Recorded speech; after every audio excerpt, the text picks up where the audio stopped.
নমস্কার, কেমন আছেন আপনারা সবাই? দেবযানীস রান্নাঘরে আপনাদের স্বাগত জানাই।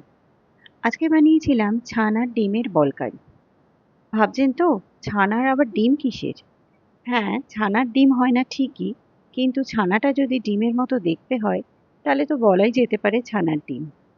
এই রেসিপিটা আমার শাশুড়ি মা বানাতেন। আপনাদের সাথে শেয়ার করলাম। ভালো লাগলে অবশ্যই আমার চ্যানেলটাকে ফলো করবেন। আর একটা লাইক, শেয়ার, সাবস্ক্রাইব করতে কিন্তু ভুলবেন না। তাহলে চলুন রেসিপিটা দেখে নিই। এখানে আমি নিয়ে নিয়েছি পনির। আপনারা কিন্তু এই পনিরের জায়গায় ছানাও নিতে পারেন।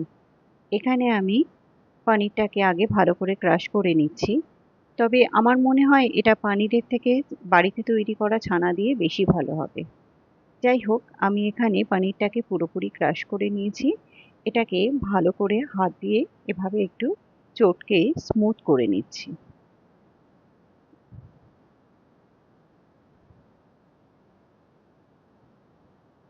এখানে দেখুন একটা স্মুথ টেক্সচার তৈরি হয়ে গেছে। এবার এখানে আমি দিয়ে দেব পরিমাণ মতো নুন, চিনির গুঁড়ো,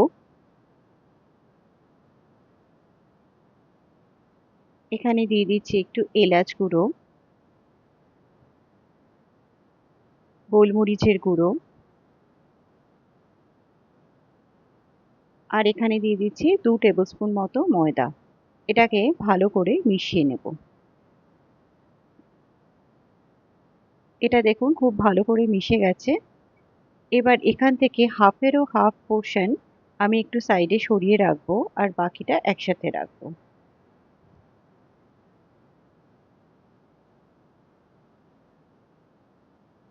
যেই পোর্শনটা আমি সরিয়ে রেখেছি তার মধ্যে দিয়ে দিচ্ছি সামান্য একটু ইয়েলো ফুড কালার।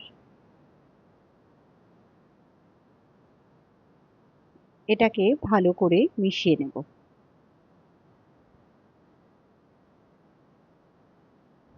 এটা দেখুন সুন্দর একটা কালার এসে গেছে।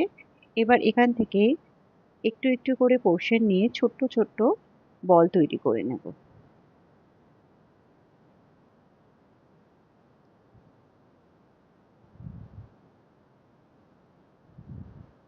এগুলো রেডি হয়ে গেছে। এবার যে সাদা পোর্শনটা ছিল সেখান থেকে তার থেকে বড় সাইজের এভাবে বল তৈরি করে নেব।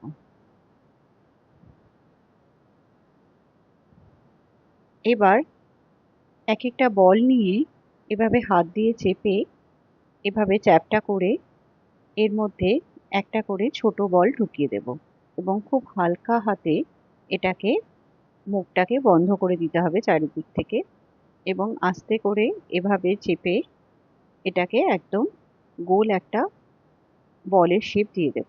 একটা স্মুথ টেক্সচার যেন হয় বলে। দেখুন ঠিক এই রকমই করতে হবে। আমি আরেকটাও দেখিয়ে দিচ্ছি। এভাবে একটু চ্যাপ্টা করে একটা বল এভাবে ঢুকিয়ে খুব হালকা হাতে মুখটা বন্ধ করে দিতে হবে।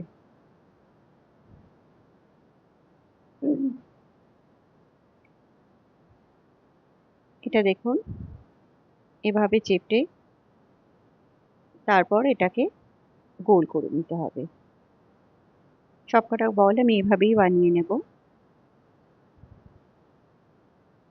এখানে সবকটা বল রেডি হয়ে গেছে আর দুটো এক্সট্রা হয়ে গেছিল আমার, ওটা আলাদা করে ভেজে নেব। এবার এখানে নিয়ে নিয়েছি আমি একটুখানি ময়দা। যেহেতু এটা পনির দিয়ে তৈরি সেই জন্য এটা কিন্তু ফেটে যাওয়ার ভীষণ চান্স থাকে, যেহেতু এটা বাইরের থেকে কেনা। সেই জন্য আমি এখানে একটু ময়দার কোটিং করে নিচ্ছি যাতে জিনিসটা ভেঙে না যায়। এবার তেল কিন্তু এখানে আমি বেশ ভালো মতো গরম করে নিয়েছি এবং হাই ফ্লেমেই খুব হালকা করে এগুলো একটু ভেজে নেব, কারণ এটা ভীষণ নরম হয়। খুব বেশি কিন্তু এটাকে ভাজবো না।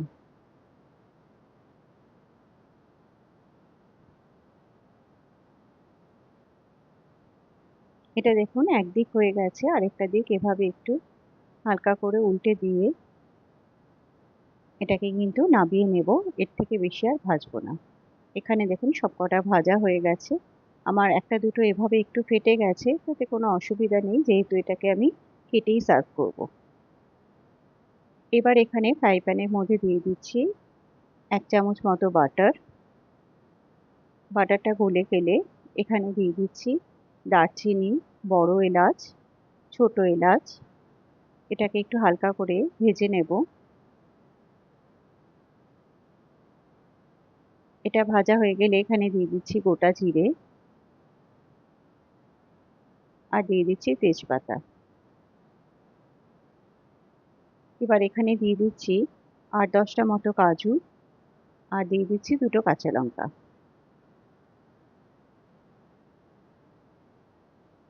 এটাকে একটু হালকা করে ভেজে নিয়ে এখানে আমি দিয়ে দিচ্ছি ২টো মিডিয়াম সাইজের টমেটো কেটে। এটাকেও একটু হালকা করে একটু নাড়িয়ে চাড়িয়ে নেব। তারপর এর মধ্যে দিয়ে দেব সামান্য একটু জল। এবার এটাকে ঢেকে টমেটোটাকে একটু নরম হতে দেব। এখানে আমি আরেকটা মশলা বানিয়ে নিচ্ছি, তার জন্য নিয়ে নিচ্ছি ১ চামচ ধনে গুঁড়ো, সামান্য একটু হলুদ গুঁড়ো আর কাশ্মীরি লঙ্কার গুঁড়ো। এখানে দিয়ে দিচ্ছি ১ টেবিল স্পুন মতো একটু টক দই। আর খুব সামান্য একটু ময়দা নিয়ে এটাকে মিশিয়ে একটা মশলা তৈরি করে রাখলাম।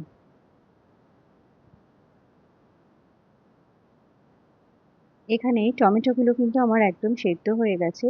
এটাকে নামিয়ে একটু ঠান্ডা করে নেব।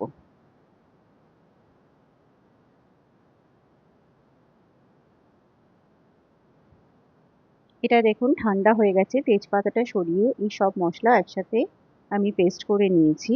এটাকে এবার একটু ছেঁকে নেব।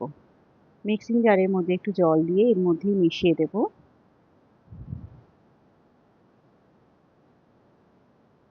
এটাকে ছেঁকে নেওয়ার কারণ হচ্ছে যাতে আমি একটা স্মুথ টেক্সচার পেতে পারি, কোনো কিছু মশলা যেন মুখে না পড়ে। এটা দেখুন একদম ছাঁকা হয়ে গেছে। এবার ফ্রাই প্যানে আমি দিয়ে দিয়েছি আরও সামান্য একটু তেল। তার মধ্যে দিয়ে দিলাম গোটা জিরে ফোড়ন। এবার যেই দইয়ের মিক্সচারটা আমি বানিয়েছিলাম সেটাকে দিয়ে দিলাম এখানে। বাটিটা ধুয়ে দিয়ে দেবো একটু জল। এবার এই মশলাটাকে ভালো করে একটু কষিয়ে নেব।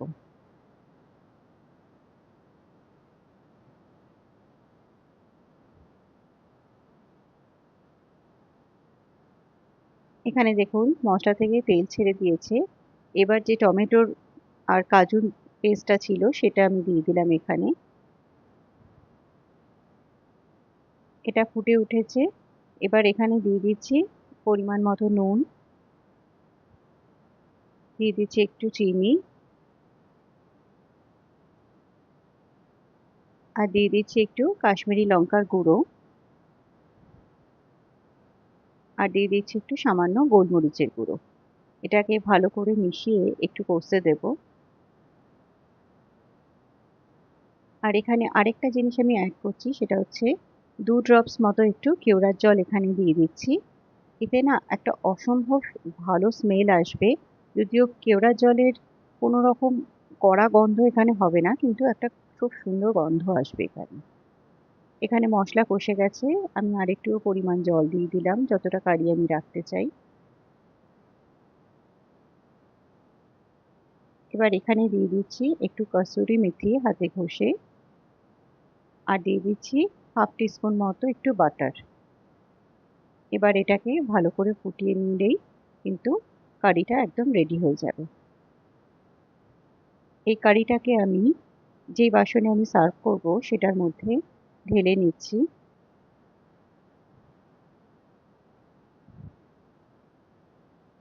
এখানে দেখুন এই পনিরের বলগুলোকে এভাবে আমি কেটে নিচ্ছি। এখানে দেখুন ভেতরে টেক্সচারটা কতটা সুন্দর এসছে। একদম মনে হচ্ছে না যে ডিমের মতো। এবার এগুলোকে নিয়ে ওপর দিয়ে সাজিয়ে দিলেই কিন্তু এটা একদম রেডি।